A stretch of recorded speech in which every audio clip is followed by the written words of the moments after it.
something a little different, and I hope you guys don't mind. I did my sermon in the form of a slam poem.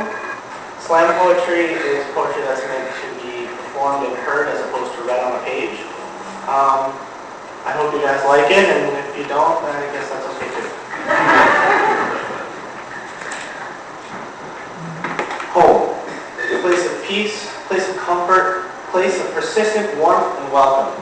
Fabled in song and cinema, where even over the rainbow, there's no place like home. It is where we live, but more so where we love.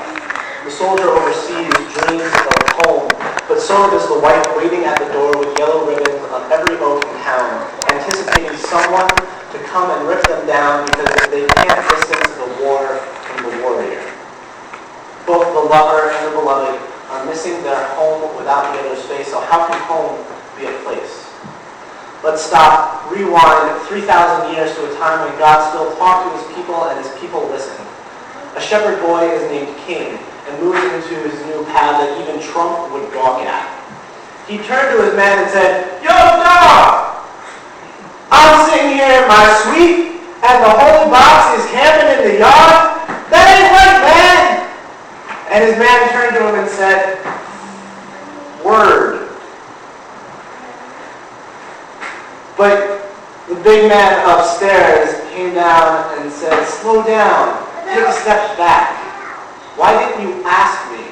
I've lived in this tent for the last 2 centuries. It is my home. I led you through the desert to the promised land, and every time we stop, this is where I laid to rest. I'll make you as infinite as eternity, but not because of this. It ain't your turn, man." Fast forward a millennia to a time when people stood for hours to hear God speak and hate him for what he said. A man who was transformed from a saint to a traitor and from the reaper to a saint writes and rewrites to the righteous of Corinth. He tells them that they'll suffer, but they'll be happy about it. He tells them that the end hasn't come yet. Rather, the ending is the cliche beginning, but not of the same, but rather of new. And everything you thought was wrong. Like, as we grow older, we grow stronger. And though we can't make it to the second level bedroom, nothing can destroy us. He says, though we have houses in which we live, our home is yet to come.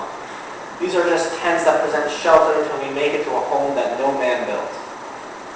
Quick, fast forward another 2,000 years to a time when God still talks to his people, but they're all too busy to listen. Where maybe we've got home all wrong, because there are people who hear home, place of turmoil, place of rocky, unfinished terrain, place of consistent cold abuse, retold in rock songs and horror films. For some, home is really a tent. There is no warmth of a furnace, let alone an embrace. Our pillow becomes a rock when we first realize that our brother's bed is a slab of cement. This life may be temporary, but why should our weight be better than their weight? We may call it fate, but hate drove a man to be nailed to a tree for you, for me, for we.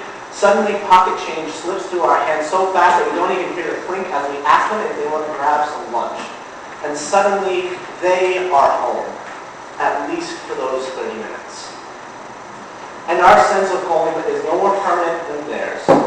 For 55 years, we've worshipped here. For many of us, RCWG is home. But the moment we reach those pearly gates, this will be a dream as home is redefined again. Home, place of eternal joy, love, and praise to an almighty Father. And we will live in a time when God is with his people and his people worship him as King forever. For we know that the earthly tent we live in is destroyed. We have a building from God, an eternal house in heaven, not built by human hands. To God be all glory and praise.